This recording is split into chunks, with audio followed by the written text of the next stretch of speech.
بسم اللہ الرحمن الرحیم۔ شروع اللہ کے نام سے جو بڑا مہربان نہایت رحم والا ہے۔ السلام علیکم ورحمۃ اللہ وبرکاتہ۔ اسلامک سینٹر چینل میں خوش آمدید ویورز۔ جس طرح آپ نے اس سے پہلے کی ویڈیو میں حضرت نوح علیہ السلام کی کشتی کے بارے میں اس کے واقعات کو جانا کہ اس کے کشتی کو کیسے بنایا گیا، کس درخت کی لکڑی سے بنایا گیا اور کتنا ٹائم لگا اس کو بنانے میں، اس کا سائز کیا تھا، تو آج اس ویڈیو میں آپ کو بتاؤں گی کہ کشتی کتنے دن تک بیت اللہ کا چکر لگاتی رہی۔ ویڈیو کو بغیر اسکپ کیے اینڈ تک ضرور دیکھیے گا۔ تو آئیے بڑھتے ہیں ویڈیو کی طرف۔ حضرت ابن عباس رضی اللہ تعالیٰ عنہ سے مروی ہے کہ انہوں نے فرمایا کہ نوح علیہ السلام کے ساتھ کشتی میں 80 آدمی اور ان کے گھر والے سوار تھے، اور کشتی میں 150 دن ٹھہرے، اور اللہ تعالیٰ نے کشتی مکہ کی جانب متوجہ کر دی، تو وہ 40 دن بیت اللہ شریف کے گرد چکر لگاتی رہی۔ پھر اللہ نے اس کو جودی پہاڑ کی طرف موڑ دیا تو وہ وہاں ٹھہر گئی، اور نوح علیہ السلام نے کوے کو بھیجا کہ وہ زمین کے متعلق خبر لائے۔ وہ گیا اور مردوں پر بیٹھ کر ان کا گوشت کھانے لگ گیا اور لیٹ ہو گیا۔ پھر انہوں نے کبوتر کو بھیجا تو وہ زیتون کے پتے لایا اور اس کے پاؤں مٹی میں لتھڑے ہوئے تھے، تو نوح علیہ السلام سمجھ گئے کہ پانی خشک ہو گیا ہے، تو وہ جودی پہاڑ سے نیچے اترے اور وہاں ایک بستی آباد کی جس کا نام سمانین رکھا۔ ایک دن وہ صبح اٹھے تو وہ 80 آدمی 80 زبانیں بول رہے تھے۔ ان میں سے ایک زبان عربی تھی۔ وہ ایک دوسرے کا کلام نہیں سمجھتے تھے اور نوح علیہ السلام ان کی ترجمانی کر رہے تھے۔ حضرت قتادہ رحمۃ اللہ علیہ وغیرہ فرماتے ہیں کہ نوح علیہ السلام ماہ رجب کی 10 تاریخ کو کشتی پر سوار ہوئے اور 150 دن چلتے رہے، اور ایک مہینہ جودی پہاڑ پر رہے اور محرم کی 10 تاریخ کو کشتی سے اترے۔ پھر ان سب نے اس دن روزہ رکھا، اور ابن جریر نے اس کے موافق ایک مرفوع روایت میں بھی بیان کیا ہے۔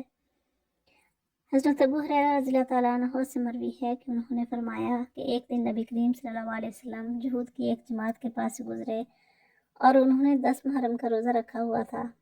آپ صلی اللہ علیہ وسلم نے دریافت فرمایا کہ یہ کیسا روزہ ہے؟ یہودیوں نے جواب دیا کہ یہ وہ دن ہے کہ جس میں اللہ تعالیٰ نے موسیٰ علیہ السلام اور بنی اسرائیل کو دریا سے نجات دی اور فرعون کو غرق کیا، اور یہی وہ دن ہے کہ جس میں نوح علیہ السلام کی کشتی جودی پہاڑ پر ٹھہری۔ اس لیے حضرت نوح علیہ السلام اور حضرت موسیٰ علیہ السلام نے شکرانے کے طور پر روزہ رکھا۔ تو نبی علیہ السلام نے فرمایا کہ میں تم سے موسیٰ کا زیادہ قریبی ہوں اور اس دن کے روزہ کا زیادہ حقدار ہوں۔ اور آپ صلی اللہ علیہ وسلم نے اپنے ساتھیوں کو کہا کہ جس شخص نے بغیر کھائے پیے صبح کی ہے اور وہ اپنا روزہ مکمل کرے، اور جس نے اپنی بیوی سے مباشرت کی ہے تو وہ اپنا باقی ماندہ دن اس طرح مکمل کرے۔